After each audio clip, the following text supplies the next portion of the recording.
नमस्कार, welcome to my channel. मैं हूं मनीषा। दोस्तों, आज की वीडियो में हम जानेंगे कि महालक्ष्मी व्रत की पूजा विधि क्या है, महालक्ष्मी व्रत हमें कब से शुरू करना है और पूजा के खास नियम क्या है। ये सभी महत्वपूर्ण जानकारी आज की वीडियो में हम आपको बताएंगे। और दोस्तों, पूजा करके मैंने आपको पहले से दिखाया है कि किस तरह से हमें पूजा महालक्ष्मी का घर में स्थापित करके करना चाहिए। महालक्ष्मी व्रत में किन किन चीजों की आवश्यकता होती है, सामग्री भी मैंने आपके साथ शेयर करी है। तो वह वीडियो अभी तक आपने नहीं देखी है तो प्लीज जरूर चेकआउट करें, लिंक हम डिस्क्रिप्शन बॉक्स में अवश्य दे देंगे।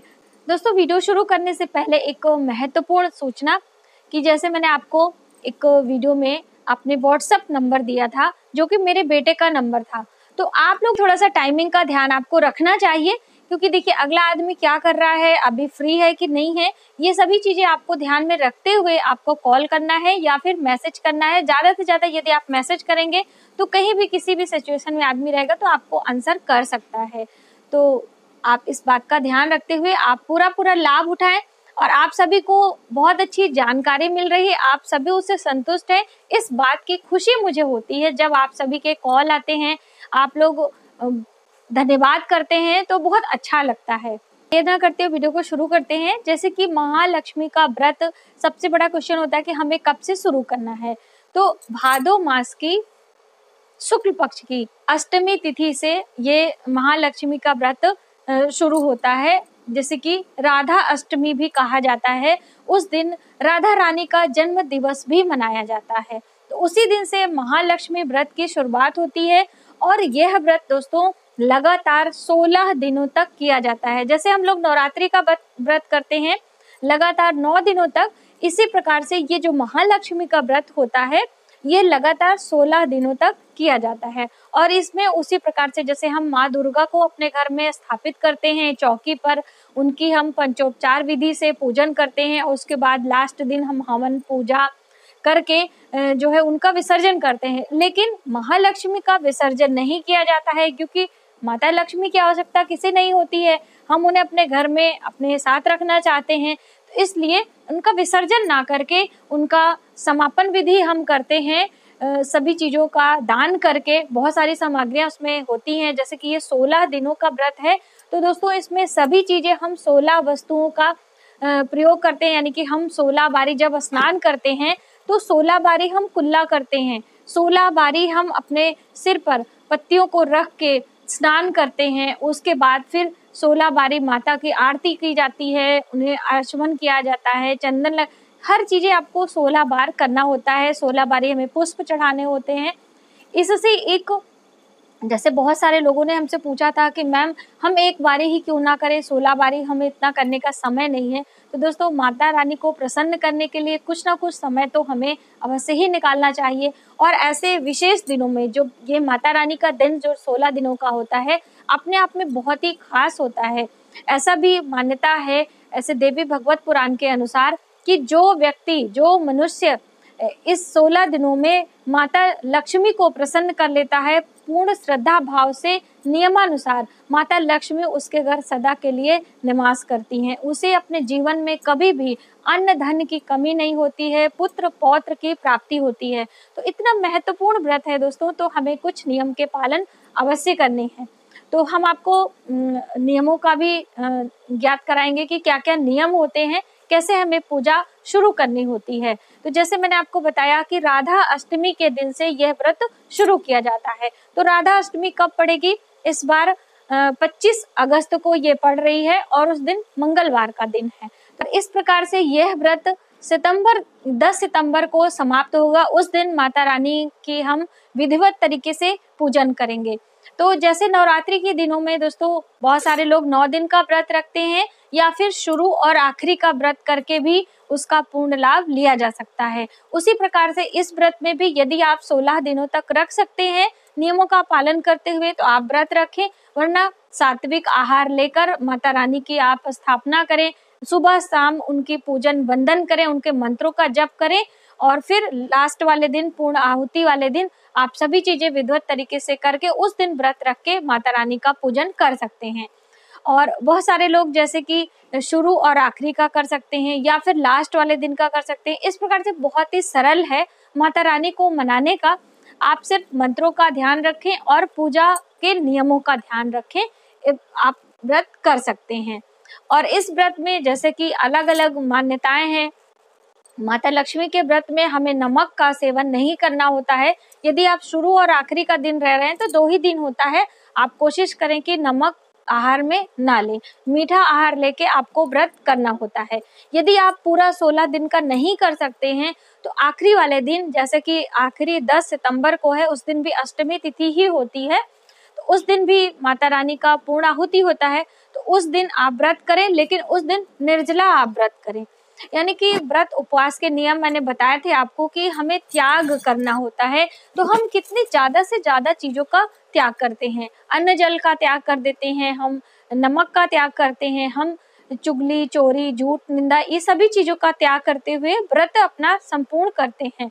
तो इसी तरीके से आपको आहार में सात्विक आहार ग्रहण करना होता है। यदि आप अपने घर में माता रानी की चौकी लगा के रखी है, भले ही आप पूरा 16 दिनों का व्रत ना करें, शुरू और आखिरी का कर लें, यानी कि शुरुआत की जो अष्टमी जिस दिन से शुरू होती है और लास्ट वाले दिन, और बीच में प्रतिदिन आप सुबह शाम माता रानी का भजन कीर्तन मंत्रों का जप कर सकते हैं।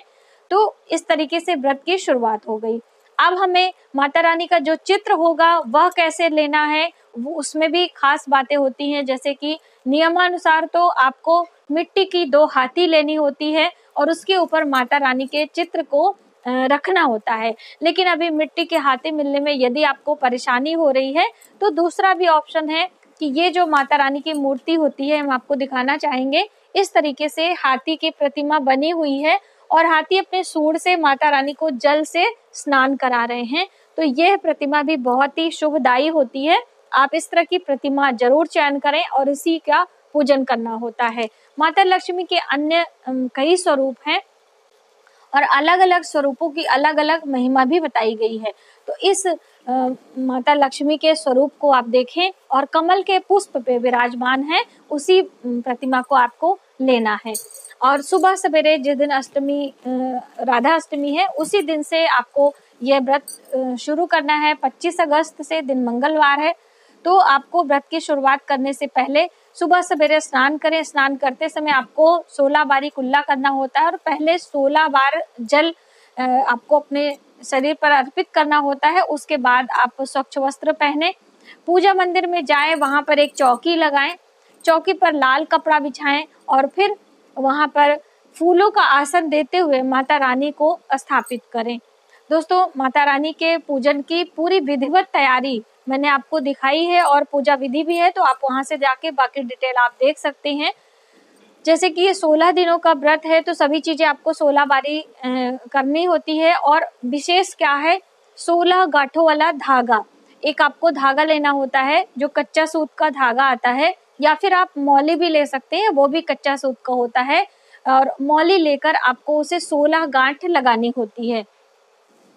और 16 गांठ जब भी आप लगाएंगे तो माता लक्ष्मी के मंत्रों का जप करना है साथ में, और साथ में ही आप जब उस गांठ को पूरा कर लेंगे तब आपको वो माता रानी के सामने रख देना है और पूजा करनी है। जब आप मंत्रों का उच्चारण करने लगेंगे तब उस धागे को अपने दाहिने कलाई में उसे बांध लेना है।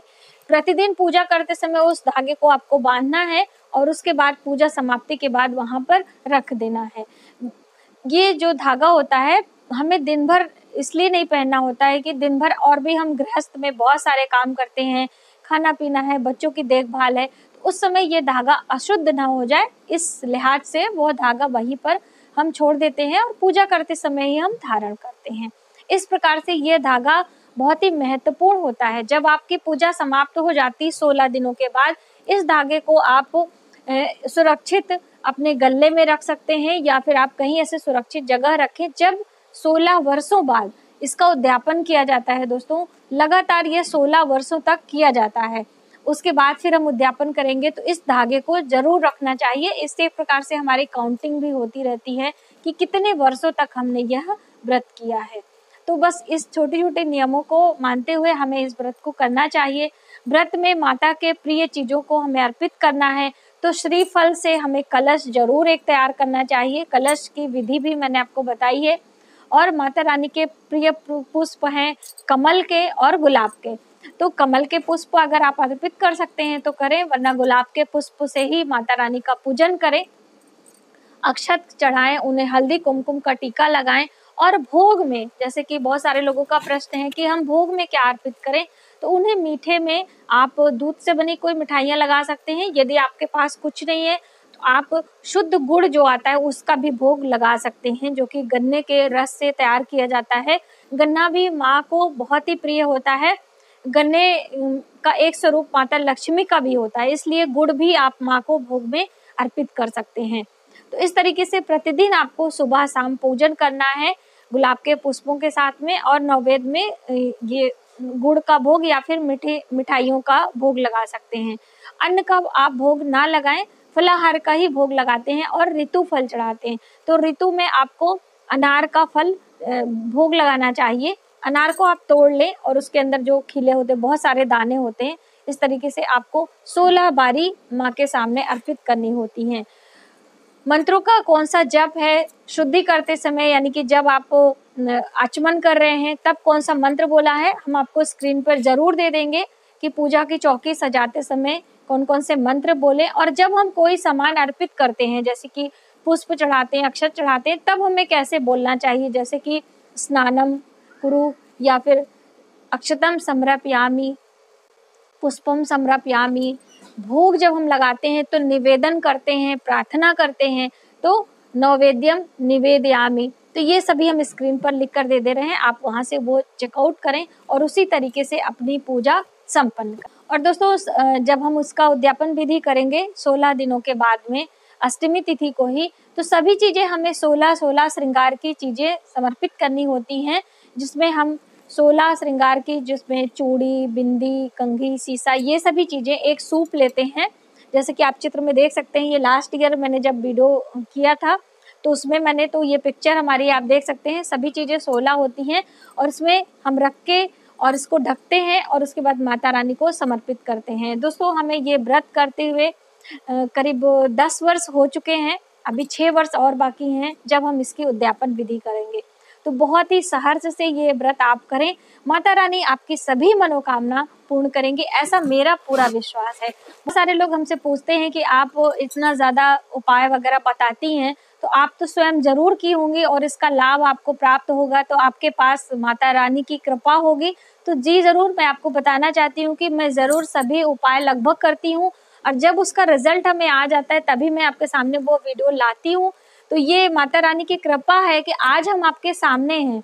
माता रानी के आदेश से ही हम आपके सामने इतना बोल पाते हैं और उनके गुणों का बखान कर पाते। आप माता लक्ष्मी की पूजन करें, हमें पूरा विश्वास है कि माता लक्ष्मी आपके सभी दुखों का निवारण करेंगी और माँ लक्ष्मी की कृपा आपके ऊपर बनी रहेगी। आज की वीडियो में इतना ही। यदि हमारी वीडियो आपको थोड़ी सी भी हेल्पफुल लगे तो प्लीज़ हमारी वीडियो को लाइक करें, शेयर करें, सब्सक्राइब जरूर करें न्यू वीडियोस के लिए।